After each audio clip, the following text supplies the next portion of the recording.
राधे राधे मेरे प्यारे भाइयों बहनों माताओं व बंधुओं, संस्कार की बातें चैनल में आपका स्वागत है। बंधुओं, चैत्र मास सोमवार के दिन मैं आपके लिए लेकर आई हूँ शिव पुराण की कथा। बंधुओं, सोमवार के दिन शिव पुराण की कथा सुनने मात्र से भगवान शिव शंकर भोलेनाथ की आप पर विशेष कृपा होगी। भोलेनाथ आपकी हर इच्छा शीघ्र पूरी करेंगे। बंधुओं, आप सभी जानते हैं भगवान शिव शंकर भोलेनाथ अपने बच्चों की हर मनोकामना शीघ्र पूरी कर देते हैं। यदि आप शिवलिंग पर थोड़ा सा जल भी पूर्ण विश्वास और श्रद्धा के साथ चढ़ा देते हैं तो भगवान शिव शीघ्र प्रसन्न हो जाते हैं। बंधुओं, सच्चे विश्वास पूर्ण निष्ठा की इसमें बहुत आवश्यकता है। बंधुओं, यदि आप सच्चे भाव से पूर्ण निष्ठा से शिव महापुराण की कथा को सोमवार के दिन सुनेंगे तो आपकी हर इच्छा शीघ्र पूरी होगी। बंधुओं, यदि आपने हमारे चैनल को अब तक सब्सक्राइब नहीं किया तो जरूर करें और बेल आइकन दबाना ना भूलें ताकि आपको हमारी आने वाली सभी वीडियोस की जानकारी सबसे पहले हो सके। बंधुओं, वीडियो को पूरी सुनने के बाद कमेंट बॉक्स में जय शिव शंकर भोलेनाथ जरूर लिखें। बोलो शिव शंकर भोलेनाथ की जय हो। ब्रह्मा जी कहते हैं, नारद, उसकी यह बात सुनकर सर्व मंगला के पति भगवान शिव बहुत संतुष्ट हुए और वीरभद्र तुम्हारी जय हो ऐसा आशीर्वाद देकर फिर बोले। महेश्वर ने कहा, मेरे पार्षदों में श्रेष्ठ वीरभद्र, ब्रह्मा जी का पुत्र दक्ष बड़ा दुष्ट है। उस मूर्ख को बड़ा घमंड हो गया है, अतः इन दिनों वह विशेष रूप से मेरा विरोध करने लगा है। दक्ष इस समय एक यज्ञ करने के लिए उद्यत हैं।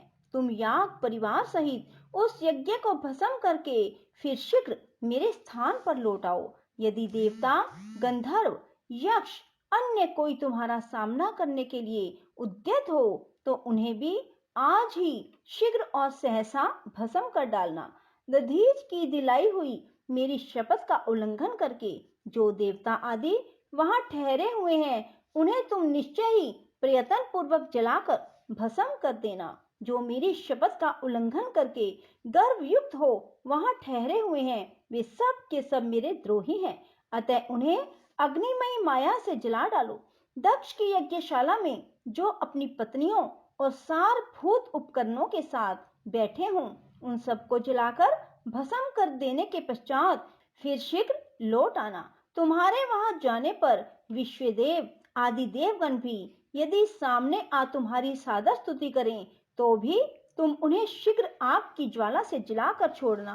वीर वहां दक्ष आदि सब लोगों को पत्नी और बंधु बांधवों सहित जलाकर जल को लीला पूर्वक पी जाना।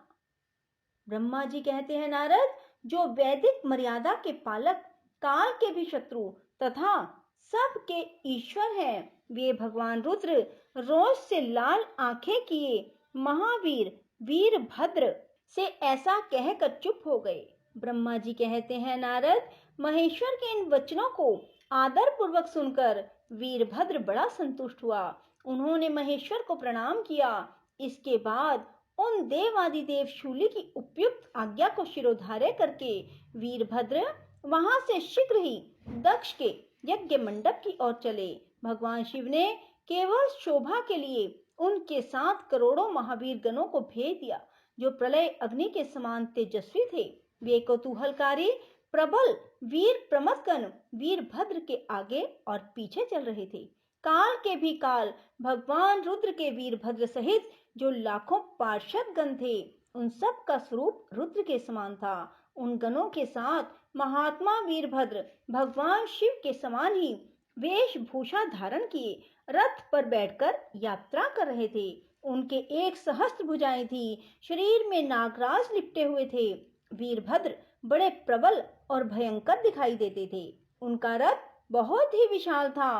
उसमें 10,000 सिंह जोते जाते थे जो प्रयत्न पूर्वक उस रथ को खींचते थे। उसी प्रकार बहुत से प्रबल सिंह, शार्दूल, मगर, मत्स्य और सहस्त्रों हाथी उस रथ के पार्श्व भाग की रक्षा करते थे।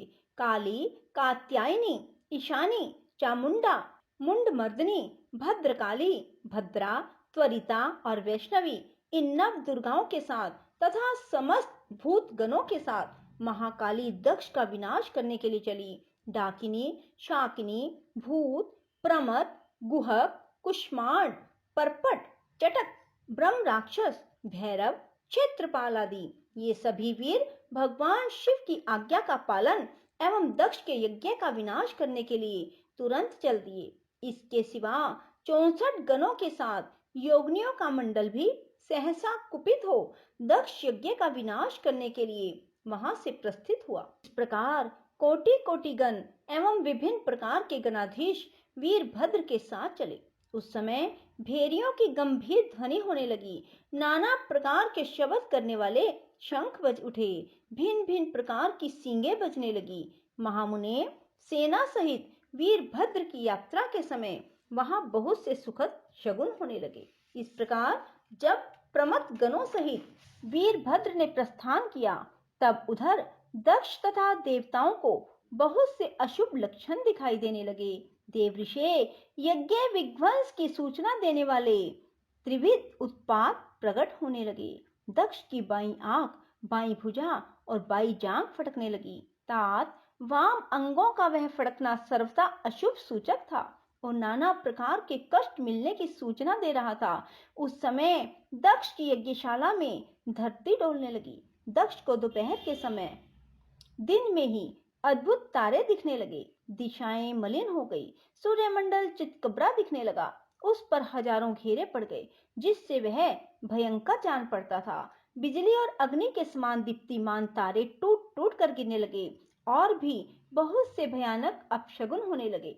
इसी बीच में वहां आकाशवाणी प्रकट हुई जो संपूर्ण देवताओं और विशेषतः दक्ष को अपनी बात सुनाने लगी। भगवान हर की ओर से आज तुझे महान दुख प्राप्त होगा जो किसी तरह टल नहीं सकता। अब यहाँ तेरा हाहाकार भी सुनाई नहीं देगा। जो मूढ़ देवता आदि तेरे यज्ञ में स्थित हैं उनको भी महान दुख होगा, इसमें संशय नहीं है।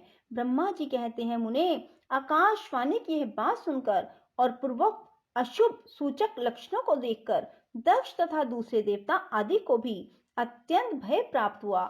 उस समय दक्ष मन ही मन अत्यंत व्याकुल हो कांपने लगे और अपने प्रभु लक्ष्मीपति भगवान विष्णु की शरण में गए। वे भय से अधीर हो बेसुध हो रहे थे। उन्होंने स्वजन वत्सल देव आदि देव भगवान विष्णु को प्रणाम किया और उनकी स्तुति करके कहा। दक्ष बोले, देव देव हरे विष्णु दीनबंधो कृपानिधे, आपको मेरी और मेरे यज्ञ की रक्षा करनी चाहिए। प्रभु आप ही यज्ञ के रक्षक हैं। यज्ञ ही आपका कर्म है और आप यज्ञ स्वरूप हैं। आपको ऐसी कृपा करनी चाहिए जिससे यज्ञ का विनाश ना हो। ब्रह्मा जी कहते हैं, मुनीश्वर इस तरह अनेक प्रकार से सादर प्रार्थना करके दक्ष भगवान श्री हरि के चरणों में गिर पड़े। उनका चित्त भय से व्याकुल हो रहा था। तब जिनके मन में घबराहट आ गई थी उन प्रजापति दक्ष को उठाकर और उनकी पूर्वोक्त बात सुनकर भगवान विष्णु ने देवादि देव शिव का स्मरण किया। अपने प्रभु एवं महान ऐश्वर्य से युक्त परमेश्वर शिव का स्मरण करके शिव तत्व के ज्ञाता श्री हरि दक्ष को समझाते हुए बोले। श्री हरि ने कहा, दक्ष मैं तुमसे तत्व की बात बता रहा हूँ, तुम मेरी बात ध्यान देकर सुनो। मेरा यह वचन तुम्हारे लिए सर्वथा हितकर और महामंत्र के समान सुखदायक होगा। दक्ष तुम्हें तत्व का ज्ञान नहीं है, इसलिए तुमने सबके अधिपति परमात्मा शंकर की अवहेलना की है। ईश्वर की अवहेलना से सारा कार्य सर्वथा निष्फल हो जाता है। केवल इतना ही नहीं, पग पग पर विपत्ति आती है।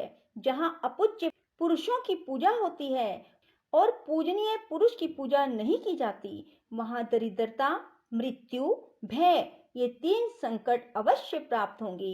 इसलिए संपूर्ण प्रयत्न से तुम्हें भगवान विषभध्वज का सम्मान करना चाहिए। महेश्वर का अपमान करने से ही तुम्हारे ऊपर महान भय उपस्थित हुआ है।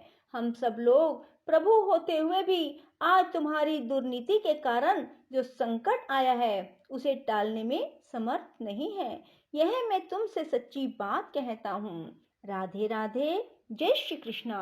बंधुओं, यदि आपको हमारी वीडियो पसंद आए तो इसे लाइक करें और शेयर भी जरूर करें। धन्यवाद।